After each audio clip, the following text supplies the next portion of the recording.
అప్పుల బాధలు వెంటాడుతున్నాయా? అయితే 6 జేవిఆర్ వారి జాతిరత్నాలు ధరించండి. హాయ్, వెల్కమ్ టు మన టీవీ. మన టీవీ మన కోసం. చిన్న వయసులోనే రాజకీయంగా పదవులు దక్కించుకున్న వారు చాలా అరుదుగా ఉంటారు. అలాంటి వారిలో మాజీ మంత్రి విడుదల రజని కూడా ఒకరు.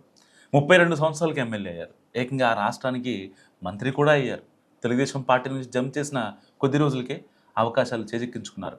వైసీపీ హయాంలో ఒక వెలుగు వెలిగారు. కానీ ఇప్పుడు ఎన్నికల్లో ఓటమి తర్వాత పెద్దగా యాక్టివ్గా లేరు. మధ్య మధ్యలో బాగానే కనిపిస్తున్నారు, మళ్ళీ అజ్ఞాతంలోకి వెళ్ళిపోతున్నారు. తాజాగా ఇప్పుడు ఆమె పెద్దగా కనిపించడం లేదు. దీంతో లోతైన చర్చ జరుగుతుంది. పార్టీకి ఆమె దూరం అవుతున్నారా, లేదా పార్టీ దూరం పెట్టిందా అనే చర్చ గట్టిగా నడుస్తుంది తెలుగు రాజకీయాల్లో. తెలుగుదేశం పార్టీ ద్వారా పొలిటికల్ ఎంట్రీ ఇచ్చారు రజని. ఆ పార్టీలో ఉన్న తక్కువ సమయంలోనే అధినేత చంద్రబాబు దృష్టిని ఆకర్షించారు. ఒక సమావేశంలో అయితే తాను చంద్రబాబు నాటిన మొక్కనని, ఆయన కట్టిన హైటెక్ సిటీలో ఉద్యోగం చేసి అక్కడి నుంచి అమెరికా వెళ్ళి ఈ స్థాయికి వచ్చానని చెప్పుకున్నారు.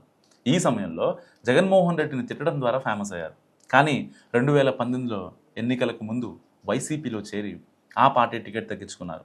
అప్పుడు మంత్రిగా ఉన్న ప్రత్తిపాటి పుల్లారావును ఓడించి జైంట్ కిల్లర్గా నిలిచారు.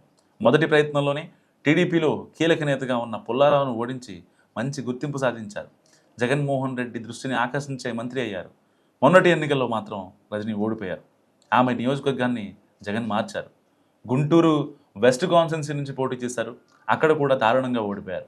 రాష్ట్రంలో పార్టీ ఓడిపోయిన తర్వాత వైసీపీ కార్యక్రమాల్లో అప్పుడప్పుడు కనిపిస్తూ వచ్చారు. అలా యాక్టివ్ అవుతున్న క్రమంలో కొన్ని రకాల కేసులు ఎదుర్కొన్నారు. అయితే ఎన్ని కేసులు ఎదురైనా పార్టీని విడిచిపెట్టే ఛాన్స్ లేదని కరాఖండిగా చెప్పారు రజని. సో జగన్మోహన్ రెడ్డి కార్యక్రమాలకు హాజరవుతూ వచ్చినా ఇప్పుడు మాత్రం ఎక్కడా కనిపించట్లేదు. సో కూటమి ప్రభుత్వంపై గట్టిగానే కౌంటర్ ఇచ్చేవారు అప్పట్లో. అయితే ఇప్పుడు మరి ఎక్కడికి వెళ్ళిపోయారు అనే ఒక చర్చ తెలుగు రాష్ట్రాల్లో నడుస్తుంది. పార్టీ ఆమెను పక్కన పెట్టిందా, లేదంటే ఆమె దూరంగా జరిగిపోయారా? అసలు ఎందుకు నిజంగా కేసులకే భయపడి ఆవిడ బయటికి రావట్లేదా?